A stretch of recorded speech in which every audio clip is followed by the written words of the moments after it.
semuanya, kembali bersama Suyeni dengan kisah inspirasi bersama Suyeni malam ini. Yang hari ini bintang tamunya adalah Yudhistira. Oke, sekarang kita cek dulu apakah teman-teman sudah hadir di sini. Dan Yudhistiranya udah hadir belum tadi? Ternyata bermasalah sama signal ya teman-teman. Banyak banget yang katanya liatin akunnya putus-putus, gambarnya nggak jelas ya. Sekarang kita lihat ya, siapa ada. Hai Sansan, semuanya sehat-sehat ya pastinya ya. Oke, aku akan coba. Oke, lihat. Oh, kok Yudhisnya masih belum join?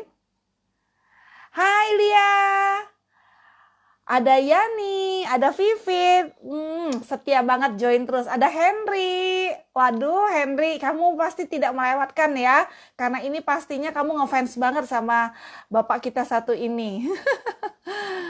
Oke, jelas ya semuanya ya teman-teman ya, wajahku jelas?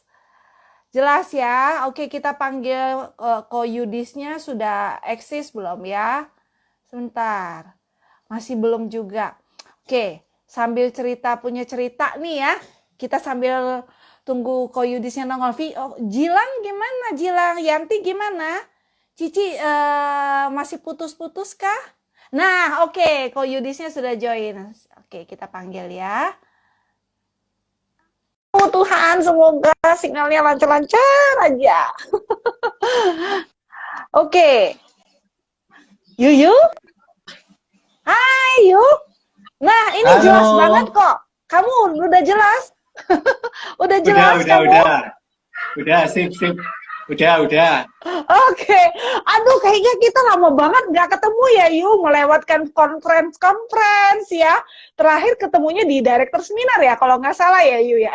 Sekarang udah nggak Director Seminar lagi. Beauty Entrepreneur Summit ya. Ketemunya di Best Bali ya kita ya Yu ya. Halo Yuyu, agak putus-putus dah suaranya. Jelas ya? Di kamu jelas ya Yu? Jelas. Oke. Nah, kali ini seneng banget Yu bisa undang kamu. Apa kabar Yu? Iya, seneng banget bisa ketemu. Luar biasa Yen. Mama gimana kabarnya? Kangen sehat liburan Mama? bareng nih. Sehat. Ya, ini sehat-sehat kan? Kangen liburan bareng. Iya bener.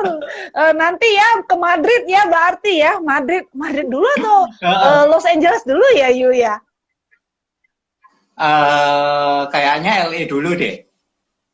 LA dulu Los ya. Angeles dulu. Ya semoga tahun depan udah ada vaksinnya ya. Jadi kita udah bisa jalan-jalan ya berarti ya. Amin. Oke Yuyu, ini nggak pakai panjang lebar lagi karena nungguinnya lama tadi nyambungnya ya Yu ya. Ini kan pasti. Iya, nggak tahu kenapa signalnya. Katanya ada beberapa daerah bahkan menara Telkomselnya ada yang kebakar. Jadi kayak betul. di area Sumatera itu. Sumatera itu banyak yang terhambat signalnya katanya gitu. Oke. Yuk, ini ya teman-teman itu pada penasaran loh sama kamu sebenarnya. Penasarannya gini, kamu itu kan tamatannya S2 ya, dan S2-nya tuh nggak main-main gitu, jauh gitu loh di Inggris sana, udah gitu mahal lagi bayarnya. Tapi kok ujung-ujungnya di Oriflame gitu loh. Itu gimana ceritanya Yu sebenarnya? Jadi sebenarnya ada dua alasan ya kenapa aku jalanin Oriflame. Jadi alasan pertama itu waktu pulang dari S2 di Inggris ya, waktu itu aku ikut satu acara Oriflame namanya Director Seminar. Kalau sekarang itu Beauty Entrepreneur Summit. Nah, waktu itu salah satu pembicaranya adalah dan waktu itu salah satu pembicaranya adalah Pak James Gui. Iya, itu pertama kali aku ketemu kamu. Iya, nah itu aku baru datang tuh dari Inggris. Nah terus Pak James Gui itu cerita kalau manusia itu ada 4 tipe. Tipe pertama itu adalah mereka yang tidak punya uang tapi waktu luangnya banyak. Tipe manusia kedua itu adalah orang yang tidak punya uang, tidak punya waktu.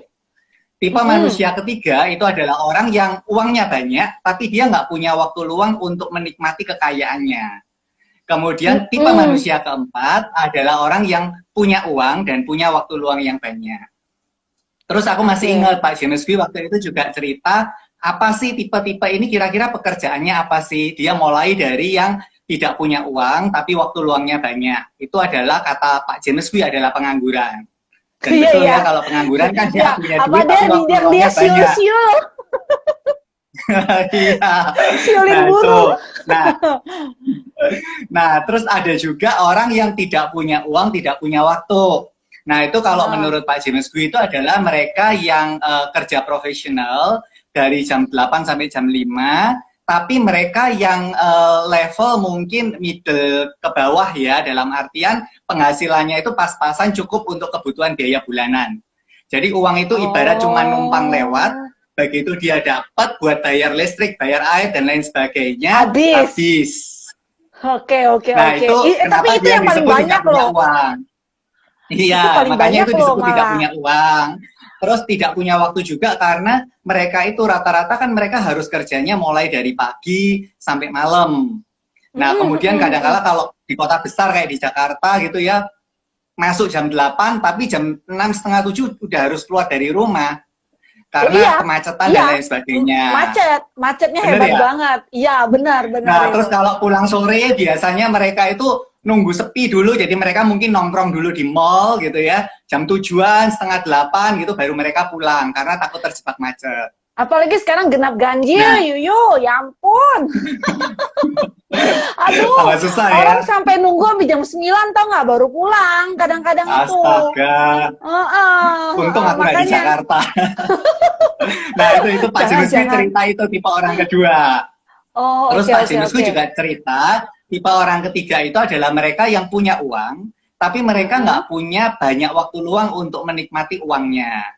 Nah, itu adalah mereka yang profesional kerja 9 to 5 juga, tapi yang mungkin levelnya udah tinggi.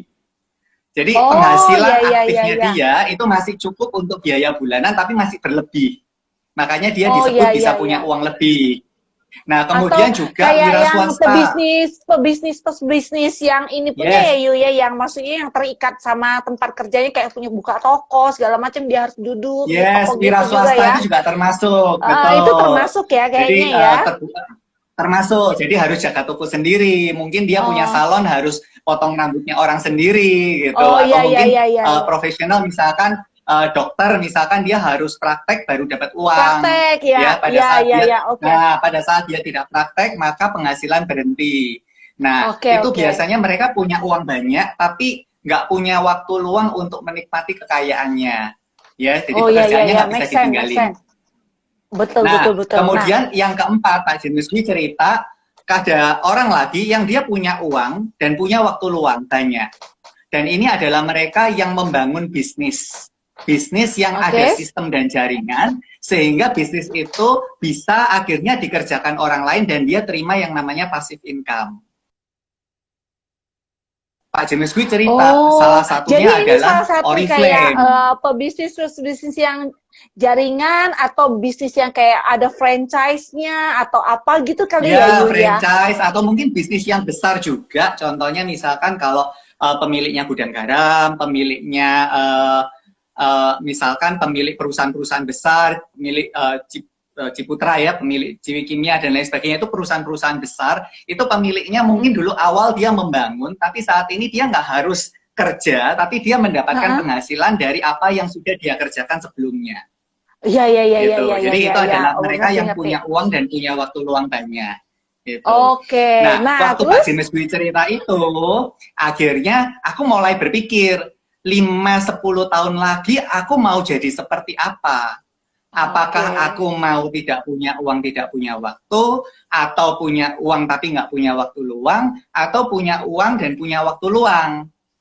Dan pada saat itu akhirnya aku memutuskan untuk seriusin bisnis Oriflame-ku, karena aku pengen punya kehidupan 5-10 tahun kemudian, di mana aku bisa menikmati hidupku, punya waktu luang, aku juga bisa punya banyak uang gitu. Jadi ceritanya itu alasan pertama. Oke.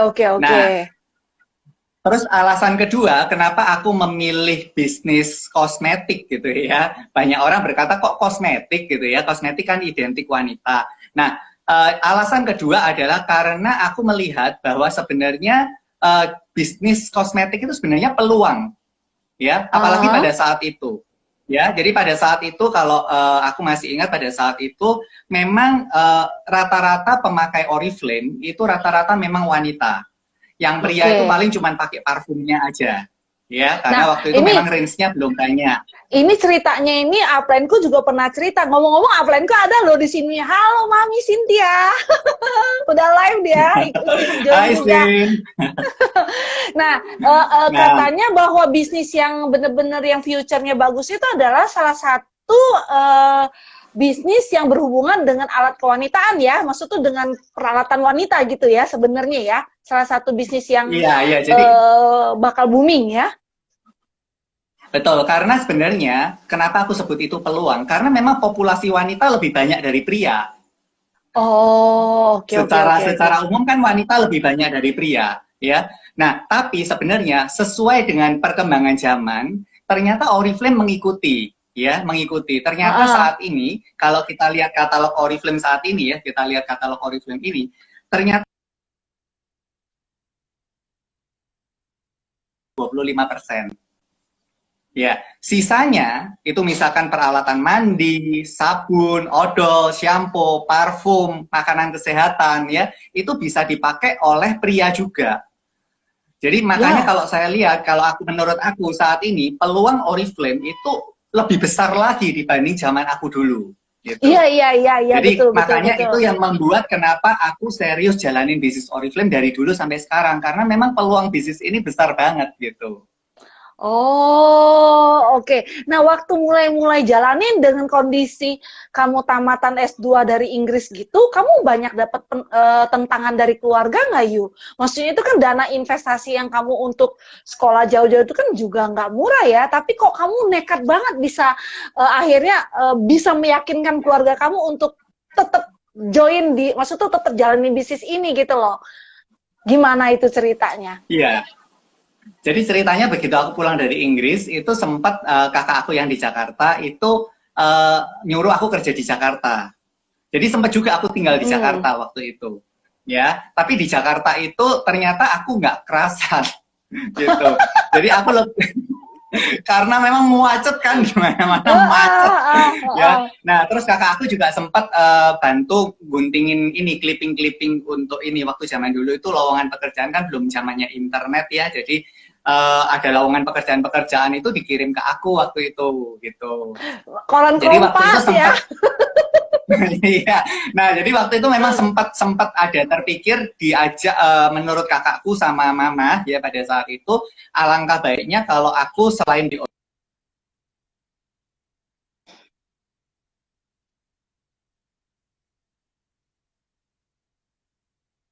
salah satu dari member aku itu malah berkembang besar sekali pada saat aku di Inggris gitu. Jadi Oke.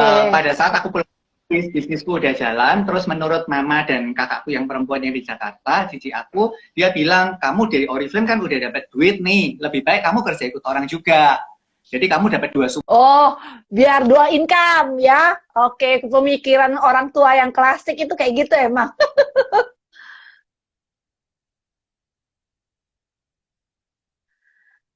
Yuyu, putus-putus ya. Teman-teman dengar nggak suaranya Pak Yuyu? Ada kok Arlan. Yuyu, halo, halo. Suaranya hilang Yu tadi Yu. Teman-teman dengar suara Ko Yudhistira jelas nggak?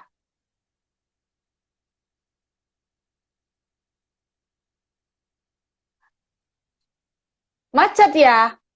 Putus-putus ya teman-teman ya? Nggak dengar? Suaranya hilang. Yuyu, suaranya hilang Yu. Halo Yuyu. Suaranya aku jelas nggak? Suara aku jelas nggak? Nah, bener-bener hilang nih sekarang Yudhistiranya. Suaranya hilang ya. Yuyu, suaranya. Nah, sekarang udah jelas lagi. Yuk. Udah jelas lagi ya? Iya, iya. Tadi hilang sama sekali tadi, bener-bener. Berapa berapa menit? Ada 1 menit kayaknya hilang. Iya, Tadi iya, betul, sampai betul. Tadi sempat hilang ya. Aku sampai mana ya tadi ya hilangnya ya? tadi sampai yang itu apa namanya? Mama suruh kerja double income. Ya. Oke,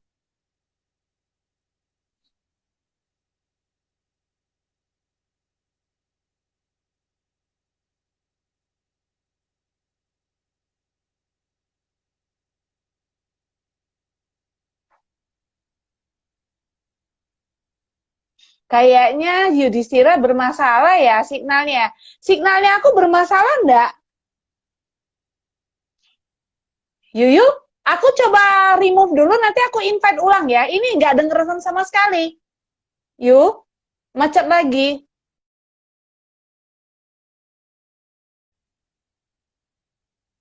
Oke, macet lagi ya teman-teman ya. Ini suaranya Cisue ini jelas enggak? Jelas enggak? Kalau Cisue ini jelas enggak? Kalau Cisue ini jelas nggak? Coba, aku mau cek. Aku jelas ya, gambarku jelas ya. Oke, kita panggilnya lagi ya. Coba ya, soalnya tadi bener-bener hilang koyudisnya.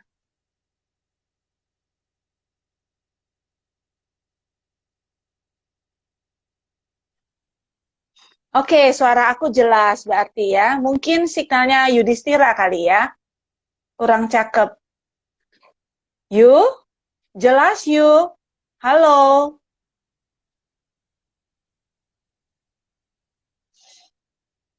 Di aku malah hilang.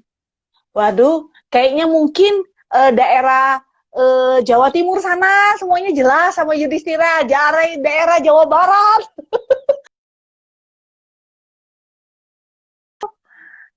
Di aku jelas. Oh, kenapa ya? Yudis live lagi ya signalnya ya kali ya.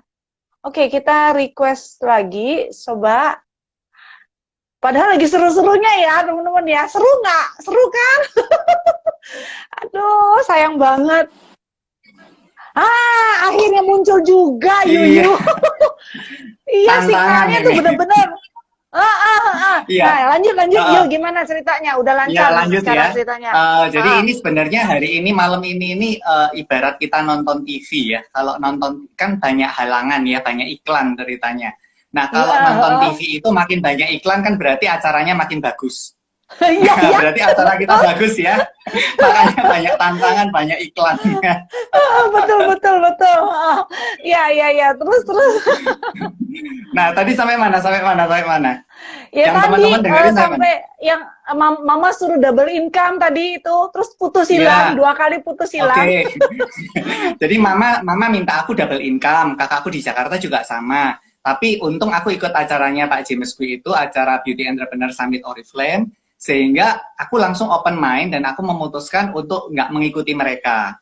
Dan ya untunglah Oke. pada saat itu mereka sih nggak apa-apa gitu. Oke, Nah, oh terus iya, aku iya, malah iya, iya. tertantang untuk membuktikan kepada mereka bahwa aku melalui bisnis ini bisa punya income yang lebih besar dibanding kalau aku bekerja ikut orang dengan title S2 ku.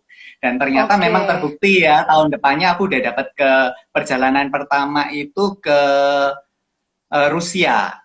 Ya, ke Oh Rusia itu iya, aku iya, udah iya. dapat. Berarti Ya, sama ya kita Yu ya, sama-sama pertama sama. tuh ke Rusia ya.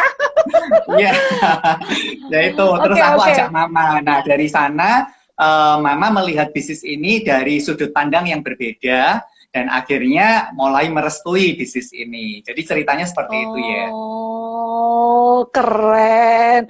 Nggak mudah loh ngeyakinin keluarga ya, apalagi kamu tamatan S2 gitu, bisa maksud itu keluarga bisa ngedukung ya gitu ya.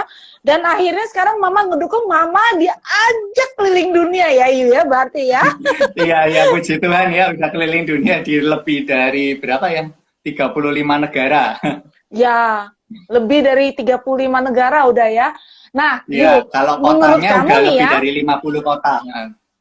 Nah, menurut kamu ya, kalau kerja nih ya sama di Oriflame itu ya. tuh perbedaan signifikannya itu tuh apa ya Yu ya, yang sehingga orang-orang tuh banyak banyak yang kalau ngelihat Oriflame tuh ogah gitu loh. Terus jujur aja kan lihat kamu nih dengan tamatan S2 gitu kan bergengsi banget sampai milih Oriflame. Terus tapi malah banyak orang-orang di luar sana kalau lihat Oriflame tuh ogah. Sebenarnya perbedaannya itu tuh tadi kan udah diceritain kalau kita tuh kan jenisnya kan network marketing ya, maksud tuh bisnis yang berbentuk networking ya. Tapi kok orang tuh kepikiran tuh bisa ogah gitu loh sama Oriflame tuh kenapa gitu loh. Iya, jadi aku nggak tahu apa yang terjadi di mindset orang-orang itu, tapi kenapa aku mungkin bisa cerita dari versi aku ya, kenapa apa yang membuat akhirnya aku memilih Oriflame dibanding mungkin bekerja 9 to 5 ya, menjadi seorang profesional di kantor ceritanya. Nah, kalau menurut aku ada 6 alasan kenapa aku memilih Oriflame. Nah, yang pertama itu dari peningkatan income. Kalau aku bekerja ikut orang, mungkin pada saat awal aku join, aku masuk di perusahaan itu, aku income-nya langsung gede. Tapi kalau aku proyeksikan ke depan, proyeksikan jangka panjang ke 5-10 tahun kemudian, peningkatan income-ku pasti terbatas. Kecuali mungkin aku tiba-tiba naik jabatan, atau mungkin aku di-hijack perusahaan lain, aku pindah untuk peningkatan double income, itu bisa. Tapi itu kan chance-nya atau kemungkinannya itu cuman mungkin 5-10% dari semua karyawan. Rata-rata mereka peningkatan penghasilannya ya cuman 5-10%. Bahkan kadang-kadang kalau masa-masa sulit. Grafiknya tinggi terus begini ya, agak tinggi tapi naiknya pelan gitu ya. Oke. Pelan. Apalagi kalau masa-masa seperti COVID-19 ini ya, aku punya beberapa teman itu yang kerja di travel, mereka itu kerjanya sudah bukan setiap hari ke kantor, tapi kerjanya cuma seminggu sekali, gajinya dipotong drastis. Akhirnya sebulan memang masuk 4 kali sih cuman, tapi gajinya dipotong drastis gitu. Hanya peningkatan. Ya, gajinya juga sesuai dengan sebulan 4 kali ya, Yu. Kita bekerja ikut orang. Ya, jelas ya. Peningkatan penghasilan memang tidak, ya jelas. Halo, Yu. Iya. Udah lumayan jelas sekarang. Ya. Oke. Lanjut. Nah, peningkatan penghasilannya nggak besar. Nah, kalau di Oriflame itu penghasilannya pada saat kita join itu memang kelihatannya kecil, lebih kecil dari kalau kita bekerja ikut orang. Tapi kalau kita serius, kita benar-benar masuk di bisnis ini dengan tekad untuk cari duit ya, bukan iseng gitu ya. Nah, kemudian kita nurut apa kata dari mentor kita gitu ya. Kemudian kita memang lakukan apa yang memang jadi tugas kita. Maka harusnya dalam waktu 3-6 bulan itu kita sudah bisa punya penghasilan yang sama seperti kalau kita kerja kantoran. Oh, jadi ibaratnya kalau orang kantoran waktu dia masuk pertama kali dia grafik gajinya langsung tinggi, tapi habis itu dia naiknya pelan. Sedangkan Oriflame kalau pertama kali mungkin rendah banget, tapi ketika dia jalanin selama 6 bulan, dia akan bisa menyamai orang yang tadi yang dapat yang waktu gaji yang pertama itu ya, Yu ya. Mungkin itu maksudnya kamu ya, berarti ya. Ya, terputus, sorry. Gimana? Dan jadi kalau misalnya kita kalau kerja kan grafiknya langsung tinggi gajinya ya kan, tapi naiknya pelan. Tapi kalau di Oriflame pertama kali jalan grafiknya masih rendah, tapi nanti 6 bulan kemudian dia akan menyamai dengan gaji yang orang yang masuk yang kerja tadi, dan bahkan nanti makin lama makin lebih tinggi dibandingin orang yang kerja gitu. Betul, ya maksudnya. Penghasilan di Oriflame itu bisa berlipat-lipat. Kita mau dapat 2 kali lipat, bisa tahun depannya atau mungkin bulan depannya dapat 3 kali lipat, itu bisa tergantung dari kita sendiri. Jadi potensi peningkatan penghasilannya itu nggak terbatas kalau di Oriflame. Jadi itu kenapa aku memilih bisnis Oriflame, itu yang pertama. Kemudian yang kedua, kalau dilihat dari sisi kebebasan waktu, kebetulan aku ini waktu kecil itu punya cita-cita pengen punya pekerjaan yang nggak harus bangun pagi. Karena karena aku ini paling kalau lagi hujan ya, Yo. Lagi hujan gitu ya, aku harus kerja naik angkot, waduh mati deh rasanya, pengen rasanya bener-bener kalau ngeliat atas tuh rasanya pengen pukul pakai bantal. Ya, waktu kecil dulu itu aku paling sebel kalau disuruh malam-malam jam 9 udah disuruh tidur, terus pagi-pagi dibangunin gitu ya. Nah, kalau di Oke, oke. kerja ikut orang 9 to 5 kan otomatis aku harus bangun pagi setiap hari. Aku harus tidurnya nggak bisa terlalu malam supaya besok nggak ngantuk kan. Nah, kalau di bisnis Oriflame, aku mau tidur jam berapa, mau bangun jam berapa, kan suka-suka aku. Nah, itu juga yang Iya, membuat iya, kenapa iya. aku mau jalanin bisnis ini. Ya, itu dari Oke, kebebasan oke. waktu. Nah, kemudian yang ketiga adalah banyak orang yang menganggap bahwa bisnis ini itu nggak fair atau nggak adil, ngenakin orang yang masuk duluan. Mungkin itu juga salah satu Itu sebabnya gimana kenapa tuh? banyak orang. Nah, salah satu Ogah. sebabnya itu mungkin juga kebanyakan orang yang ogah ada di bisnis ini. Padahal sebenarnya seperti yang aku katakan di awal tadi, waktu aku di Inggris, salah satu member aku itu posisi dan penghasilannya lebih tinggi dari aku waktu di Inggris.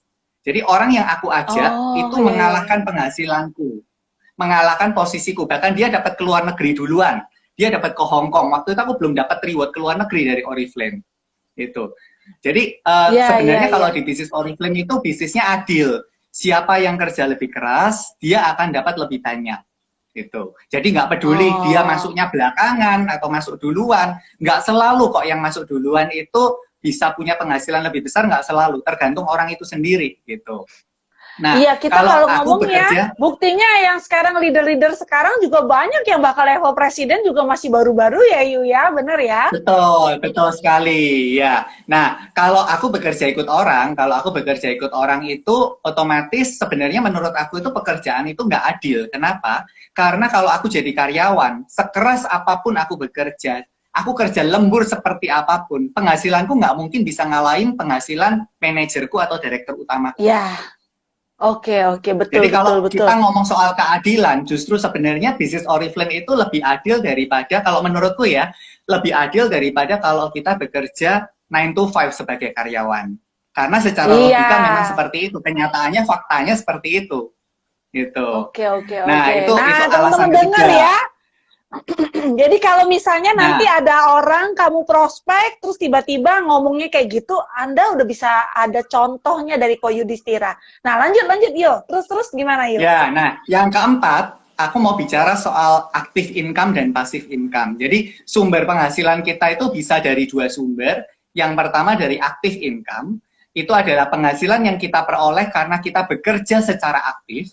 Yang kedua, passive income, itu adalah penghasilan yang kita peroleh dari hasil kerja kita sebelumnya. Jadi, sebelumnya kita udah bekerja, membangun aset, dan aset itu menghasilkan, itu namanya passive income. Nah, kalau kita Oke. di passive income, itu kita nggak harus bekerja lagi. Kita bekerja itu bukan satu keharusan. Kalau active income, Oh, ya. itu kita bekerja harus. Karena kalau kita nggak bekerja, penghasilannya berhenti. Iya, Nah, iya, betul, betul. kalau kita bekerja 9 to 5, ya, dari jam 9 sampai jam 5, sebagai seorang karyawan misalkan, otomatis kita akan dapatnya itu active income. Kita nggak akan Oh, bisa passive iya. income. Iya, iya, iya. Seandainya kita jadi pegawai negeri pun ya, kita dapat uang pensiunan itu pasti lebih kecil daripada gaji aslinya dia. Sehingga padahal kalau Oh. kita lihat ya orang-orang pensiun yang udah tua, itu justru sebenarnya kebutuhan akan kesehatan mereka itu sebenarnya jauh lebih besar. Nah, kalau Betul, katakanlah uang betul. pensiunannya kecil, mana cukup Iya, gitu. Nah, betul. jadi itu yang membuat kenapa aku nggak mau bekerja ikut orang, karena active income. Tapi kalau di Oriflame itu kita bisa dapat dua. Yang pertama kita bisa dapat active income, yang kedua kita bisa dapat passive income.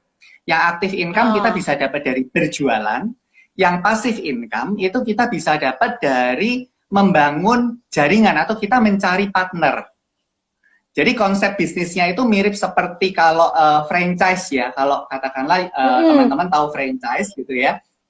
Franchise itu katakanlah aku punya satu produk nih, aku mau franchise-kan. Nah kan aku cari partner-partner tuh, siapa yang mau franchise ke aku kan.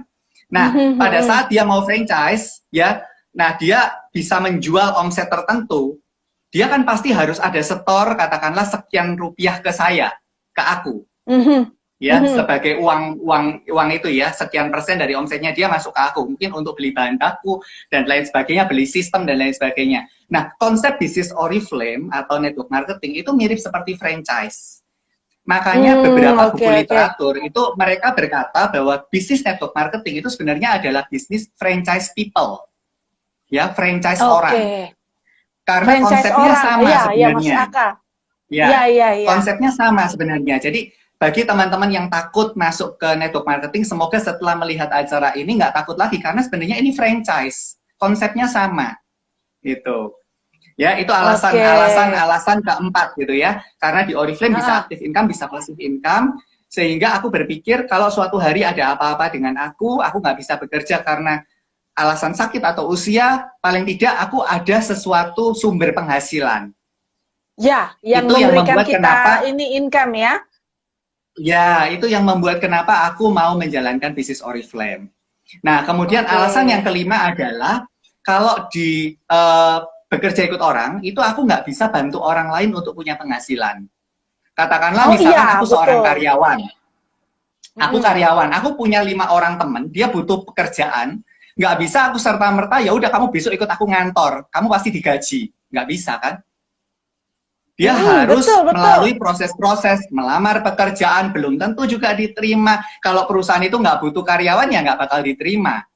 Ya, nah tapi di bisnis Iya. Oriflame, aku punya 5 orang, dia butuh pekerjaan. Aku bisa tawarkan, ini loh ada pekerjaan. Kamu nggak usah ngasih ijazah, kamu nggak perlu. Oriflame tidak membutuhkan ijazahmu, tidak melihat apa latar belakangmu, tidak melihat backgroundmu, tidak melihat jenis kelaminmu, tidak melihat status ekonomimu. Kamu kerja aja di sini, itu sudah bisa. Oh. Jadi bisnis ini Iya, luar iya, biasa iya. karena kita bisa bantu orang Keren. berpenghasilan. Ya, Benar-benar itu itu yang gila, itu kelima. memang keren banget. Even ya kalau misalnya kita mau punya franchise sekalipun, kita mau punya McDonald's segala macam sekalipun, kita nggak bisa serta merta main terima orang aja masuk ke perusahaan kita ya. Tapi dengan Betul, betul. Pasti Oriflame ada kita bisa limit-limitnya.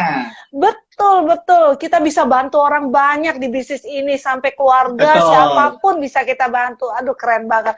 Nah terus gimana lagi? Ya, Ada nah terus ada selain lagi yang itu? keenam, ini yang terakhir. Yang terakhir itu Apa karena tuh? kalau aku bekerja ikut orang, kalau kita bekerja ikut orang, kita udah bekerja nih, katakanlah udah puluhan tahun, udah posisi direktur utama ya, udah penghasilannya udah 50 juta per bulan, terus tiba-tiba kita nggak bisa kerja lagi karena alasan sakit dan usia, maka penghasilannya pasti berhenti. Posisi itu pasti Mm-mm. hilang.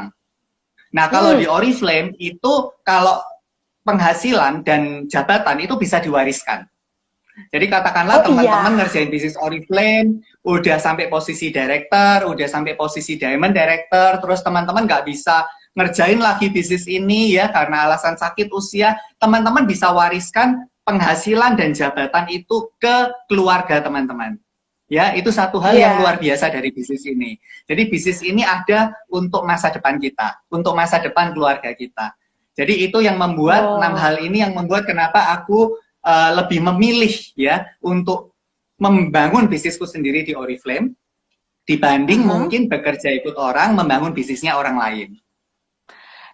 Gila penjelasannya bagus banget. Yo, jadi buat teman-teman yang di sini yang masih bingung, ragu, aduh, aku mau jalan nggak ya bisnis Oriflame ya terus atau yang sudah punya bisnis, yang levelnya sudah manajer, influencer, tapi masih tarso gitu ya, masih mikirnya kebanyakan, masih aduh cici dan, nah harus denger nih dari omongan kamu semua nih, yo bener-bener kayak kesetrum mereka semuanya.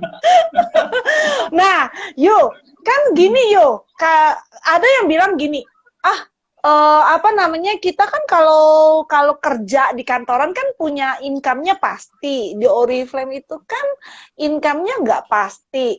Terus gimana caranya kalau kita yang levelnya director, kita bisa ngumpulin aset nggak sih sebenarnya? Yang dimaksudnya dengan kan semua leader-leader Oriflame ini asetnya kan keren-keren ya Yu ya, bener-bener tuh kayak upline-ku, kayak kamu gitu, sebener-bener ya keren-keren. Nah itu tuh gimana ngelolanya untuk yang level-level yang masih director event, director sekalipun mereka bisa punya aset, ada tips nggak dari kamu? Oke, nah sebelum aku membahas itu, mungkin aku ingin membahas dulu tentang apa sih aset itu, karena terus terang banyak sekali orang-orang di luar sana yang mereka itu salah mengartikan aset. Jadi mereka menganggap beban itu aset, padahal itu beban. Jadi aset dan beban itu berbeda. Aku akan jelasin ini dulu, konsepnya dulu. Jadi aset itu adalah segala sesuatu milik kita yang dapat memberikan pemasukan keuangan ke kita. Jadi semua harta kita yang bisa memberikan penghasilan ke kita dalam jangka panjang atau rutin pun itu disebut sebagai aset. Jadi aset itu adalah segala sesuatu yang milik kita yang dapat memberikan manfaat keuangan buat kita. Itu aset. Ya, contohnya misalkan aku punya saham, ya saham itu memberikan dividen, ya saham itu asetku karena dia bisa memberikan uang rutin ke aku. Ya, terus aku punya rumah itu aku sewakan, aku kontrakkan atau apartemen atau aku buat kos-kosan, itu menghasilkan penghasilan buat aku, penghasilan pasif buat aku, maka itu adalah asetku. Jadi aset itu adalah segala sesuatu yang bisa memberikan kita penghasilan. Nah, sedangkan beban itu adalah segala sesuatu yang membuat kita mengeluarkan uang. Contohnya, misalkan aku membeli rumah atau mobil untuk aku pakai sendiri, untuk aku tempatin sendiri dengan cicilan. Nah, pada saat aku beli rumah tersebut, sebenarnya rumah dan mobil itu bukan asetku. Itu asetnya bank. Karena itu menghasilkan uang buat bank. Ya, rumah dan mobil yang aku cicil itu sebenarnya beban buat aku. Ya, karena aku harus mengeluarkan uang. Jadi konsepnya itu harus jelas dulu, teman-teman ya. Konsep antara aset dan beban.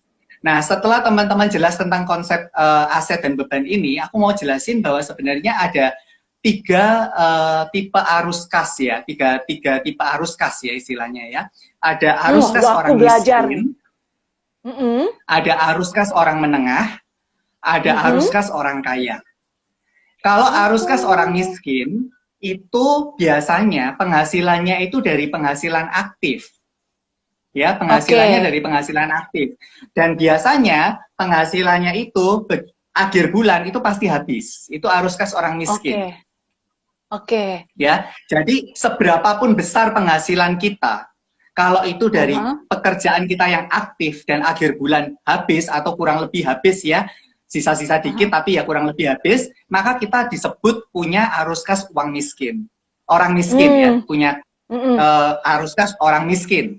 Ya. Tadi contohnya gini, misalkan aku punya penghasilan 5 juta, akhir bulan pengeluaranku habis 5 juta, berarti arus kasku arus kas orang miskin. Aku miskin. Aku punya uang 100 juta yang nih. namanya, tunggu, yang namanya arus kas ini bukan tergantung dari berapa penghasilannya, tapi seberapa jenisnya ada di mana gitu ya, Yu ya. Jadi istilahnya jadi kita nggak ngomong masalah orang itu kaya atau miskin, tapi ini ngomong soal arus kasnya. Ya. Nah, arus kas orang miskin ini akan membuat orang yang ada di dalamnya itu jadi stres. Dia punya penghasilan 100 juta, tapi aktif. Dan akhir bulan habis 100 juta. Dia juga tetap stres. Makanya dia disebut punya arus kas orang miskin. Gitu. Ya ampun, meskipun dia penghasilannya 100 juta, tapi kalau dia keluarnya segitu juga, berarti dia kategori arus kas orang miskin. Aduh, oke. Nah, itu dari penghasilan. Jadi ciri-cirinya itu kalau arus kas orang miskin itu penghasilannya aktif, jadi dia harus kerja baru dapat duit, terus akhir bulan habis. Nah, terus ada lagi yang arus kas uang menengah, orang menengah ya. Arus kas orang menengah itu mereka itu biasanya penghasilannya dari penghasilan aktif dan akhir bulan itu masih ada sisa. Jadi setelah dipakai untuk pengeluaran-pengeluaran memang masih ada sisa. Jadi kelihatannya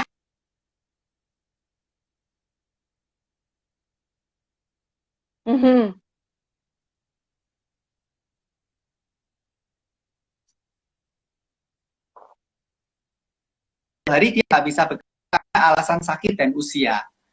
Ya, karena pada saat itu dia otomatis penghasilannya berhenti, dia nggak bisa bayar pengeluarannya karena penghasilannya tetap dari penghasilan aktif. Jadi orang kelas menengah ini, arus kelas menengah ini, ya saat ini dia merasa aman, tapi suatu hari nanti akan ada masa, ya kita nggak minta ya, tapi Kita kan nggak pernah tahu masa depan. Kalau dia Iya, nggak iya bisa betul. bekerja lagi karena alasan sakit atau usia, maka penghasilan aktif berhenti, maka dia akan jatuh ke arus kas orang miskin. Oke, Gitu. oke, jelas ya teman-teman. Nah, Nih kalau sebentar arus yuk, kas, banyak yang bilang suara kamu banyak yang bilang suara kamu hilang. Jadi teman-teman tadi Ko Yudis itu bilang arus kas menengah itu adalah kalau misalnya orang-orang tersebut bekerja dengan aktif income setelah akhir bulan dia masih punya simpenan ya, masih punya sisa ya, Yu ya ya. masih ada sisa. Tapi dia tergantung kalau tiba-tiba ada masalah, tiba-tiba dia nggak mampu bayar-bayar cicilan-cicilan itu. Itu kalau Iya, arus kas orang menengah ya. Oke, oke, oke. ya. Dan Teman-teman ciri-ciri orang ngerti ya? menengah ini biasanya ciri-ciri arus kas orang menengah ini biasanya mereka itu kalau punya sisa penghasilan itu dipakai untuk beli beban, bukan dipakai untuk beli aset. Oh, buat jalan-jalan, buat ini Ya, malah renovasi nyicil uang rumah. ya, renovasi rumah Kemudian ya, ya, ya, ya, HP-nya ya, ya. di-upgrade yang lebih Ganti, bagus lagi ya, ya, gitu ya, ya kan. ya, ya. Nah, itu Oke, biasanya oke, seperti oke. itu. Jadi akhirnya cicilannya numpuk, suatu hari ketika dia nggak bisa bekerja karena alasan sakit usia, aktif income berhenti, dia pasti stres karena utangnya menumpuk. Dia Oke, langsung oke, jatuh ke oke. arus kas orang miskin. Gitu. Aduh, Nah, oke, oke, yang oke. ketiga itu adalah arus kas orang kaya. Kalau arus kas orang kaya itu penghasilannya biasanya dia dari aset. Aset sesuatu yang Mm-mm. sudah dia bangun sebelumnya. Itu adalah arus kas Mm. orang kaya. Ya, jadi dia dapat Mm. penghasilannya itu dari sesuatu yang sudah dia bangun sebelumnya. Jadi dari Mm-mm. pasif income dia akan mendapatkan penghasilan. Jadi penghasilannya itu pasif income. Jadi arus kas orang kaya ini biasanya pasif income-nya itu lebih besar dari pengeluaran bulanan. Sehingga Mm-mm. dia bekerja itu bukan satu keharusan. Jadi dia bekerja itu adalah pilihan, bukan keharusan. Oh, ya, ya, ya, ya, ya, ya, ya, ya, ya, ya. Dan Jadi ada, uh-uh, uh-uh. eh, pada saat dia bekerja, tujuan utama dia bekerja adalah kalau ada lebih penghasilan, tujuannya adalah untuk memperbesar asetnya tadi, supaya asetnya lebih besar lagi. Oh, oke, oke, oke, oke. Wah, teman-teman, jadi kamu Ya, ada di cukup mana jelas nih? ya. Nah, ini teman-teman bisa jawab sendiri nih, ada di mana ya. Nah, terus aset itu seperti aku katakan tadi, aset itu adalah segala sesuatu yang menghasilkan uang untuk kita. Ya, contohnya tadi aku Mm-mm. sebut dividen, rumah, terus termasuk Mm-mm. juga bisnis yang bisa ada sistem, ada jaringan sehingga bisa autopilot. Contohnya misalkan bisnis franchise ya, yang udah gede, udah Mm-mm. jalan sendiri tanpa harus ada kita. Kemudian termasuk Mm-mm. juga Oriflame, bisnis jaringan. Ini termasuk aset juga Mm-mm. sebenarnya. Karena Mm-mm. dari Mm-mm. bisnis ini kita bisa dapat penghasilan pasif. Gitu. Oh ya, betul, betul, betul. Oke, Ya. oke, oke. Nah, terus Oke. pertanyaannya tadi kan kalau kita udah level director nih, kira-kira kita bisa bangun aset atau enggak? Nah, Mm-mm. jawabannya adalah tergantung dari teman-teman sendiri sebenarnya. Teman-teman kan udah tahu nih bedanya aset, beban, sudah tahu bedanya arus kas orang miskin, menengah, kaya gitu ya. Nah, sekarang teman-teman Mm-mm. Mm-mm. harus tahu sendiri untuk dirinya sendiri mau punya arus kas yang seperti apa. Kalau katakanlah Oh misalkan ya. teman-teman mau, kalau katakanlah misalkan teman-teman mau menggunakan penghasilannya ya, katakanlah udah director menggunakan penghasilannya untuk membangun asetnya di Oriflame ya. Oriflame kan termasuk aset ya, bisnis ini termasuk Mm-mm. aset. Dibangun lagi bisnisnya mungkin dengan pelatihan-pelatihan ya, kemudian investasi-investasi yang memang diperlukan untuk pembentukan sumber daya manusia yang bagus ya. Nah, itu Mm-mm. oke. Ya, karena tujuannya adalah untuk memperbesar aset. Ya, sehingga Mm-mm. aset itu nanti Mm-mm. akan bisa menghasilkan penghasilan yang lebih besar. Nah, kalau Mm-mm. misalkan katakanlah teman-teman membangun asetnya contohnya mulai membeli saham yang bisa menghasilkan Mm-mm. dividen. It's okay. Ya, it's okay karena Mm-mm. dengan uang 500.000 kita sudah bisa beli saham. Ya. Nah, Oh, oke, oke. kemudian katakanlah misalkan teman-teman berpikir, oh aku mau beli rumah atau mobil. Nah, ini harus hati-hati. Rumah atau mobil yang mau teman-teman beli itu mau dijadikan sebagai beban atau sebagai aset. Mau teman-teman tinggali atau tujuannya untuk nanti disewain atau dikontrain atau apa. Itu. Oh, Nah, kalau oke, oke, teman-teman oke. katakanlah memang ingin membangun rumah untuk disewakan dan lain sebagainya, untuk supaya nanti itu aset bisa menghasilkan uang lagi lebih banyak, saran saya jangan di level yang director, ya. Tapi mungkin level yang lebih tinggi, di mana penghasilan pasifnya udah besar, udah jauh lebih Mhm, besar dari pengeluaran bulanan, sehingga ada mhm, sisa untuk dana darurat dan ada sisa untuk memang membangun aset tadi gitu ya. Mungkin nyicil beli mhm. aset untuk nanti disewakan atau dikontrakkan dan lain sebagainya. Itu. Oh, nah teman-teman makin jelas ya sekarang ya. Nah sekarang ya, Yu ya, berarti sebenarnya urusan arus kas orang miskin, menengah atau kaya itu ujung-ujungnya adalah pengendalian pengeluaran ya, berarti ya, benar ya? Ya, pengeluaran salah satunya adalah pengendalian pengeluaran, ya betul. Jadi bagaimana kita bisa mengalokasikan dana kita itu tuh sisa uang kita tuh secara tepat dan efektif supaya kita bisa pindah pindah kas gitu loh. Ya kan pastilah mau Iya, jadi kas orang kaya kan nggak mau orang menengah mulu. Nah, nah itu tipsnya dalam hal mengatur alokasi pengeluaran yang benar itu berarti kitanya harus smart ya, berarti ya memilih untuk apakah itu pengeluaran itu tuh membebankan kita atau malah menghasilkan kita. Iya ya, Yu ya, begitu ya berarti ya ya. kita harus berpikir agak jauh ke depan gitu ya. Sebelum kita mengeluarkan sesuatu, kita harus berpikir agak jauh ke depan. Kita harus melihat tujuan kita itu apa sih sebenarnya mengeluarkan uang dana itu. Yang pasti orang kaya itu adalah dia yang mengeluarkan dananya untuk membangun aset. Di mana asetnya Mhm. ini nanti akan bisa memberikan penghasilan yang lebih besar lagi. Penghasilan yang lebih besar akan dipakai untuk beli aset lagi. Seperti Mhm. itu. Mhm. Dan asetnya ini nanti menghasilkan penghasilan lebih besar lagi. Itu adalah orang kaya. Makanya kenapa orang kaya bisa bertambah kaya? Karena yang dia bangun adalah aset. Aset yang bisa menghasilkan Hmm. uang lebih banyak untuk dia. Oke, nah teman-teman jadi jelas ya sekarang ya. Jadi ya jangan baper dulu kalau misalnya dibilang arus kasnya orang miskin, kaya, menengah atau kaya ya.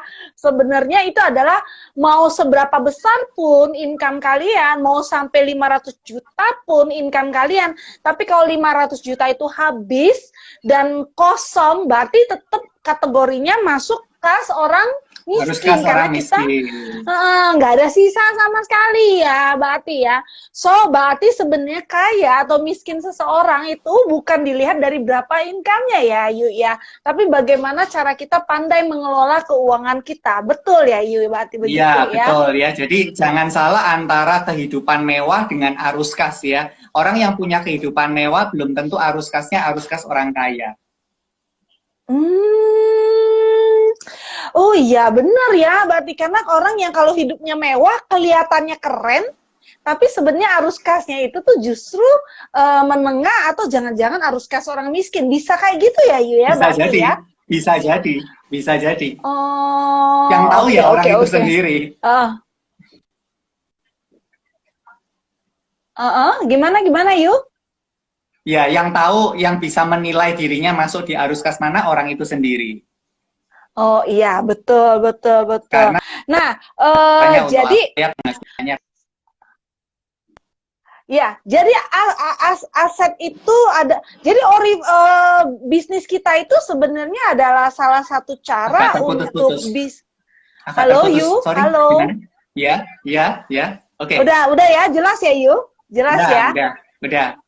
Oke, jadi sebenarnya apakah bisnis yang kita jalanin saat ini itu adalah cara yang sebenarnya cara yang cukup cerdas untuk kalau kita bisa mengelolanya, berarti kita bisa memperbesar aset kita. Bisa dengan Betul cara yang sekali. cepat atau gimana? Ada maksud tuh coba kasih pandangan ke teman-teman yang dengar saat ini. Ya, jadi betul sekali ya. Jadi kalau bisnis Oriflame itu sebenarnya ini adalah aset ya. Bisnis Oriflame itu aset. Mhm, Bahkan kalau kita baca bukunya Robert Kiyosaki, di sana dia mhm, menjelaskan bahwa aset di dalam bisnis network marketing itu adalah sumber daya manusia atau orang-orang yang ada di dalamnya. Ya, jadi mhm, kalau mhm, kita ingin bisnis kita bertumbuh besar, maka kita harus membuat sumber daya yang ada di dalam bisnis kita itu mereka menjadi individu-individu yang lebih cerdas, ya, termasuk kita sendiri, dimulai dari kita sendiri. Nah, oleh karena itu kita harus mau berinvestasi untuk ilmu. Ya, kadang-kadang orang kalau disuruh ikut seminar bayar 500.000 udah mikirnya 1.000 kali gitu ya. Sekali makan gitu ya. Di Susite habis 500.000. Ya, kok sebut merek ya? Betul. Ya. Iya betul. Beli baju ya mereknya mahal yang ratusan ribu nggak masalah. Tapi kalau disuruh ikut investasi seminar 50.000 aja mikir. Padahal sebenarnya baju itu tidak mendatangkan penghasilan buat kita di masa yang akan datang ya. Kecuali mungkin pekerjaan kita adalah yang memang fashion, di mana kita butuh baju terus kita dipotret-potret dapat duit, itu lain cerita. Tapi kalau pekerjaan kita nggak membutuhkan itu kan baju yang bagus sebagus apapun nggak akan membuat aset kita bertambah. Tapi kalau kita menambah ilmu kita membantu member kita menambah ilmu mereka, otomatis aset kita di bisnis Oriflame akan bertambah besar. Dan aset yang bertambah besar akan menghasilkan penghasilan pasif yang lebih besar lagi. Oke. Nah, teman-teman, jadi mulai ngerti ya, maksudnya itu adalah yang dinamakan kita itu jangan melihat apapun level kita, berapa sih cash word yang dipegang sama leader-leader Oriflame, tapi seberapa pandai kamu bisa menempatkan diri kamu ada di arus kas yang mana, ya intinya seperti itu ya. Oke, yuk. Nah, kita nih waktunya kan udah makin mepet ya. Nih, waktunya tinggal dikit lagi nih, tinggal 5 menit lagi. Nah, coba kasih tips buat teman-teman yang banyak kan pasti aku rasa yang dengar juga banyak Oriflamers. Nah, coba tipsnya apa Yud terakhir sebelum kita tutup acara ini? Ya, jadi sebenarnya tipsnya buat teman-teman adalah kalau teman-teman pengen punya aset yang banyak, itu sebenarnya ada 2 cara teman-teman. Yang pertama, teman-teman bisa memperbesar passive income-nya. Ya, nah yang kedua teman-teman bisa mengatur alokasi pengeluarannya, ya. Maksudnya apa? Kebanyakan orang kalau dia udah dapat penghasilan, dapat duit gitu ya, biasanya dipakai untuk kebutuhan hidup dulu, kemudian dipakai untuk bayar utang, kemudian dipakai untuk sedekah, terakhir baru dipakai mungkin untuk investasi atau mungkin untuk beli aset, untuk memperbesar bisnis misalkan. Nah, itu sisa-sisa. Nah, kalau ada sisa lah, kalau nggak ada sisa ya berarti habis untuk kebutuhan hidup. Nah, kalau teman-teman ingin punya aset yang banyak, teman-teman harus mengatur keuangannya dengan pola yang berbeda. Ya, pengeluarannya itu berbeda. Contohnya gini, jadi begitu teman-teman punya penghasilan, yang pertama itu adalah untuk sedekah dulu. Ya, nggak tahu berapa tergantung keyakinan teman-teman. Kemudian setelah untuk sedekah, teman-teman harus mulai membuat pembayaran cicilan hutang. Ya, karena kalau kita punya hutang ke orang itu berarti kalau kita nggak bayar itu orang itu pasti sengsara. Nah, kalau kita sudah menyengsarakan hidupnya orang, nanti ada karmanya sendiri buat kita, hidup kita jadi ikut sengsara gitu. Kitanya ikut sengsara ya. Oke. Iya, jadi hutang juga harus dibayar ya. Kemudian setelah itu kita harus ada duit untuk investasi ya, untuk membangun aset. Nah, terakhir baru untuk kebutuhan hidup.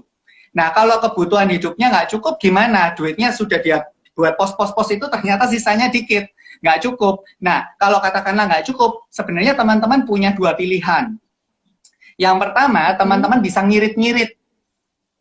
Yang kedua, teman-teman bisa memperbesar penghasilan. Jadi cari penghasilan lain yang supaya lebih besar. Nah, kalau saya pribadi, saya memilih yang cari penghasilan, diperbesar penghasilannya.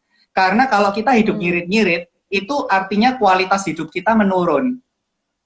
Tapi kalau kita memperbesar penghasilan, maka kualitas hidup kita bisa tetap sama, tapi kita bisa punya style atau gaya hidup yang bagus, plus penghasilan kita bisa besar. Jadi saran saya adalah kalau teman-teman merasa bahwa setelah dipotong-potong tadi, untuk pengeluaran-pengeluaran itu nggak cukup, jangan ngirit-ngirit ya, tapi teman-teman harus lebih serius lagi ngerjain bisnisnya. Kalau teman-teman katakanlah di Oriflame, itu Oriflame bisa jadi salah satu cara bagi teman-teman untuk memperbesar penghasilannya, memperbesar passive income-nya, memperbesar asetnya tadi. Ya, Oriflame itu menjadi satu cara yang menurut aku terbaik ya, karena menurut aku Oriflame itu tanpa resiko. Ya, tanpa resiko, bisnis Betul, yang betul, tanpa betul. resiko, karena kita masuk nggak ada resiko apapun buat kita. Ya, Mm, mm, kemudian mm, mm, mm. juga Oriflame itu juga simple, bisnisnya itu sederhana. Semua orang dari berbagai latar belakang bisa sukses di bisnis ini. Ya, jadi mungkin Oke. bagi teman-teman yang belum join Oriflame bisa mempertimbangkan Oriflame sebagai satu alternatif untuk memperbesar penghasilan atau passive income-nya teman-teman. Oke, aduh keren banget Yuyu, gila itu bener-bener bahkan alokasi dana untuk sedekah dulu itu bener-bener menginspirasi banget. Selama ini aku ya seperti kebanyakan alokasi dulu, abis itu baru terakhir bisa aku sumbang berapa ya. Aduh bener-bener omongan kamu ngebuka pikiran aku banget. Makasih ya Yu malam ini. Terima kasih Dan Yeni. aku rasa temen-temen buset dah kali ini ya tembus sampai 80 orang yang nonton, dan aku rasa yang keluar masuk tadi yang signalnya macet-macet nggak tahu udah berapa puluh orang ya. Oke, Yuyu, makasih banget malam ini, menginspirasi banget ya, Thank benar-benar. you waktunya, thank you teman-teman yang hadir. Ya benar-benar teman-teman di sini pada semuanya pada ternganga semuanya ya, bahwa ternyata belajar hari ini yang namanya arus kas itu penting banget. Ini ngilmu banget deh pokoknya malam ini ya. Oke Yuyu, doain ya semoga kamu sukses, go presiden, ya. Mama juga sehat-sehat, semua keluarga sehat-sehat ya. Salam buat Mama. Amin. Ya Yu. Ya, doa yang sama buat ini ya. Sukses selalu. Oke. Sukses teman-teman. Ya, Oke ya, mudah-mudahan kita bisa save ya ini ya. Oke, see you. Yes. Dadah. See you, bye. Oke teman-teman, aku ucapin terima kasih buat kamu semua yang udah nonton KIS malam ini. Semoga kita ada lain waktu lagi untuk kita bisa sama-sama lagi. 2 minggu lagi akan ada KIS lagi. Kita nantikan bintang tamunya siapa lagi. Oke, sekian dari saya. See you. Sampai ketemu lagi. Dan salam sukses, salam sehat untuk semuanya. Mwah.